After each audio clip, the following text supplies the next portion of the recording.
All right, what up? What up? You see the blue background, you know what it is. Still not a podcast, but it's not about music either. When it's blue, it's about comic books. I said on this channel, I'm just gonna talk about the things that I love, man. Y'all know I got a passion for music. Y'all been riding out, but I also got this passion for comic books that I've had since I was a kid. And today I'm gonna discuss how I wrote my first comic book for DC.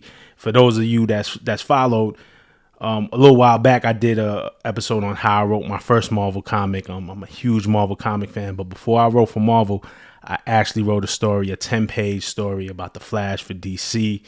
Real quick to recap, my love kind of started when I was a kid. My older brother was into graffiti, and he used to have comic books, a bunch of Iron Man stuff, Thor and stuff like that.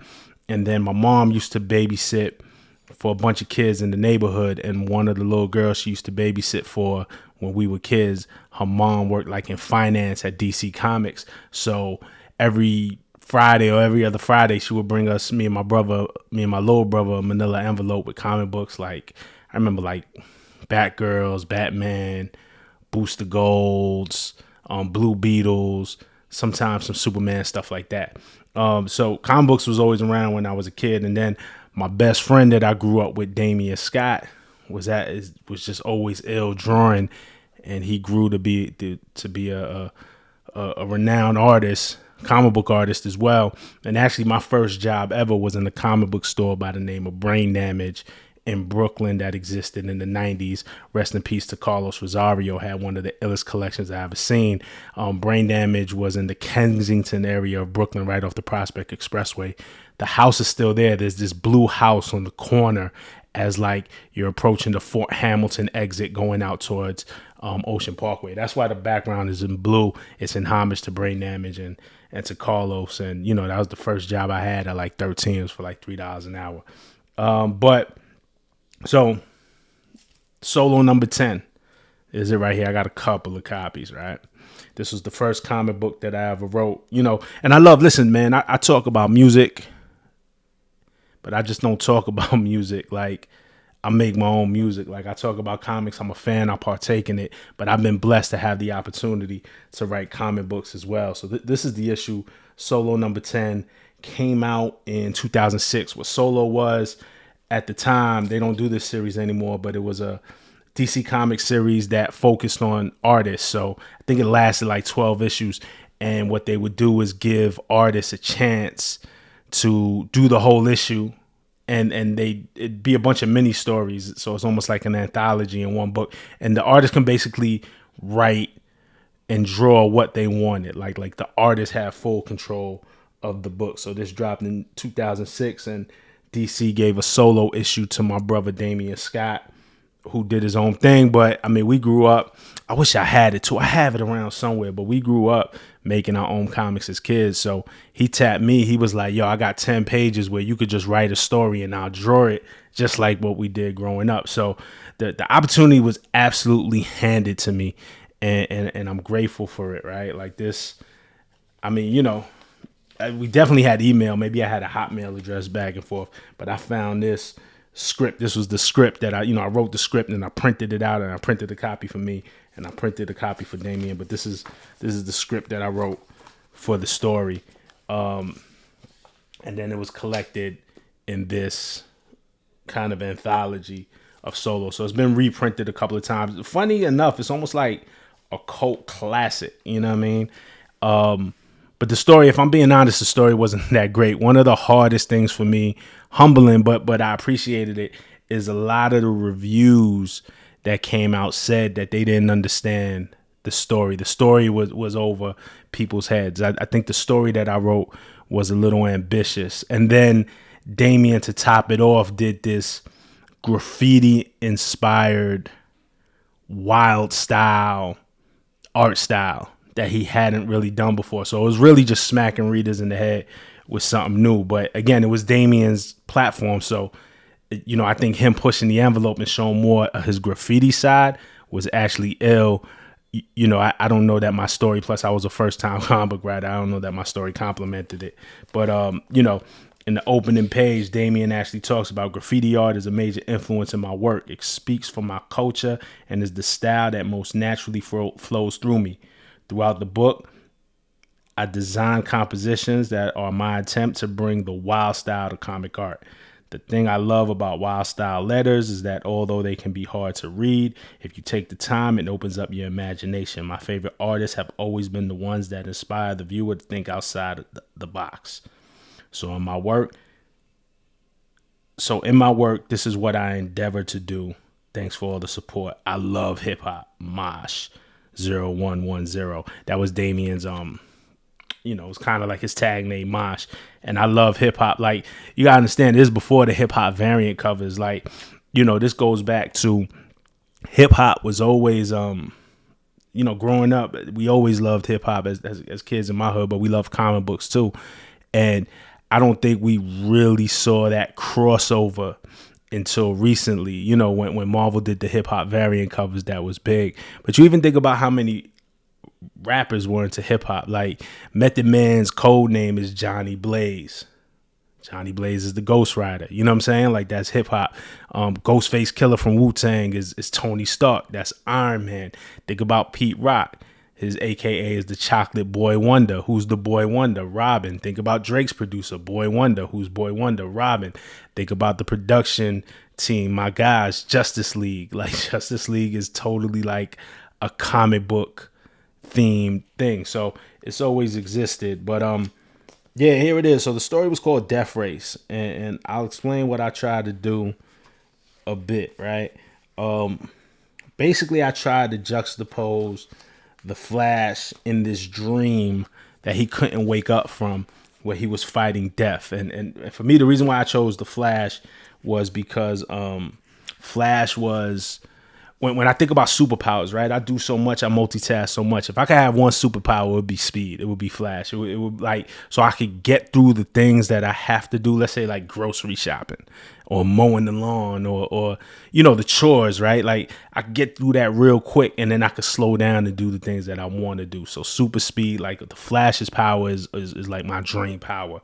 And so in the story, the Flash is in this dream that he can't wake up from, and he's facing death, right? There's this black Flash that represents death. It's almost like a zombie looking Flash, but it's definitely like this Flash that represents death. So he's in this dream that he can't wake up from, and he's battling death.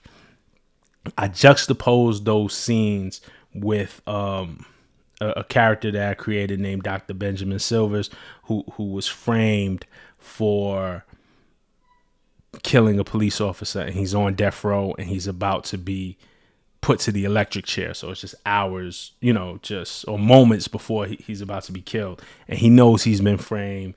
The police know he's been framed. The guards know he's been framed. And they're trying to do everything to rattle this brother before they send him to death. They want him to beg for his life. They want him to scream for mercy. But his heart is pure because he know he didn't do it. And he's ready to die. He's not running from death. Like, he's just focused on his relationship with God. He's Muslim in the story, so his relationship with Allah.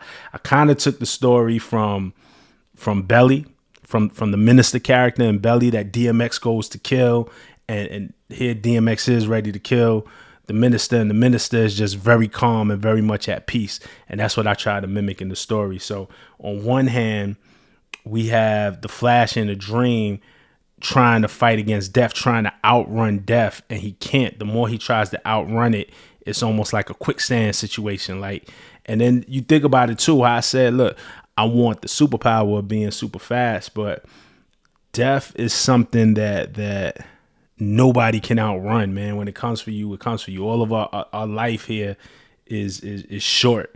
So it's about living every day to the fullest, right? So even somebody with Flash, as much power as he has, can you outrun death? When it's your time, is it your time? And then on the other hand, you have this minister, this doctor, who has no power, no superheroic power, but his perspective, his relationship with God is sort of his superpower. So he's not cowering. He's not begging for his life. He's not giving them the satisfaction. He's at total peace, though he knows that he's innocent. and he almost succumbs to death. You know what I'm saying? Like he accepts his fate. If this is God's will, if this is Allah's will, then so be it. And he doesn't fight death, sadly, right? And outside of the prison are all these riots, of people in support of him, people who aren't in support of him. So they're tearing the city apart, and only the Flash can kind of come to bring order. But he's in this dream. He can't get up. He's fighting his own battle in his sleep. And then finally at the end, Flash realizes that he can't run from death, and he runs towards it. So he runs towards the villain in his dream. They collide, and then boom, the Flash wakes up. So I tried to tell this story where I juxtaposed two stories, definitely with a political angle that I don't think comic books were ready for back then. And two, I didn't have the chops to kind of write that story the way that it needed to be written, right? So it's actually accountability on my part too. I think I did something way more ambitious. But even if you look back and you go back to the Marvel story that I told you that I wrote about Silver Surfer, in a previous episode, it was about climate change. And for me, comic books always had this socio-political, like, I hate when people be like, yo, comic books aren't supposed to be political. Comic books aren't supposed to be woke. Like, fam, like Captain America in the 1940s, they had him on the cover of comic books punching Hitler in the face. Like, what are you talking about? Like, comic books have always been political. So I tried to weave this political story into it.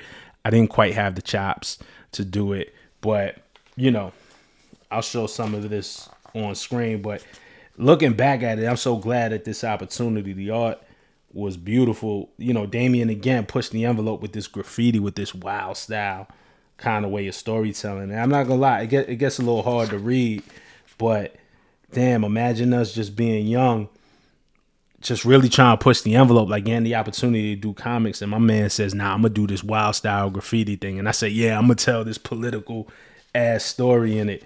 So I'm gonna put some, obviously there's art on the screen, y'all can see it. I'm gonna put some overlays, and then something else I have is the original page. I really want to start getting into collecting original comic book art, but Damien blessed me with this. This is an original. I don't know how much you can see it. This is huge, but this is the original art that he did for the comic that then got printed in the comic. So I have this. This is about to get hung up on my wall. It's one half of a splash page for that book. But yo, man, I like I said, I've been blessed to be able to partake in the things that I love. I just don't sit here and critique. I find ways to dive into it, and I've been lucky. So to be able to write for DC, to be able to write for Marvel, I've done independent work with acclaimed writers and artists. And I did a Flatbush Zombies graphic novel. I did a couple of indie pieces as well. I did a book with will.i.am that actually never came out. I did some other books that I can't talk about that hopefully they see the light of day. But if you get nothing else if you're interested in comic books and this interests you, dope. If you get nothing else from this or this video, please take the inspiration that you could participate if you so choose in the thing that you love. Like, you don't need a major record label to become an artist. You know what I'm saying? Everybody could get SoundCloud or Audio Mac, and you could put your art out there, right? You don't need Marvel or DC to be a comic book artist or a writer. Just if you're an artist, find a friend who likes to write. If you're a writer, find a friend who likes to illustrate. And there's a lot of stuff you could do. You can make your own comic strip and just post it to Instagram every day. Like, you can exist as an artist, you can exist doing the things that you love without these companies and corporations. So, this isn't me bragging or whatever, but, I kind of share these stories. One, because I am proud of them, but two, hopefully it inspires you to be like, damn, I could do it too. Especially me admitting that this was my first story. Like, the critics kind of killed it. Like a lot of, I remember reading a lot of stuff online where critics was just like, we don't get this story. And I had to take that, but not in an upset way, but it's like, okay, how do I get better? How do I make my storytelling better, more concise, more clear, something more palatable? But at the same time, I'm extremely proud. So, that's it right there. I'm definitely going to give y'all more comic book content. I know it doesn't do as well. It doesn't, attract as many of y'all. It doesn't speak to as many of y'all as the music content does, and that's fine. So if you find yourself skipping right over this, it's cool. No love lost. You know I love you, but I'm putting this out there because I love it. All right. Until the next time, man. But definitely hit me in the comments, like, subscribe, do all that. Let me know what you're reading. Let me know what you want to see on the comic book tip. You know what I'm saying? We'll create more conversations like that we could have together. All right. Peace.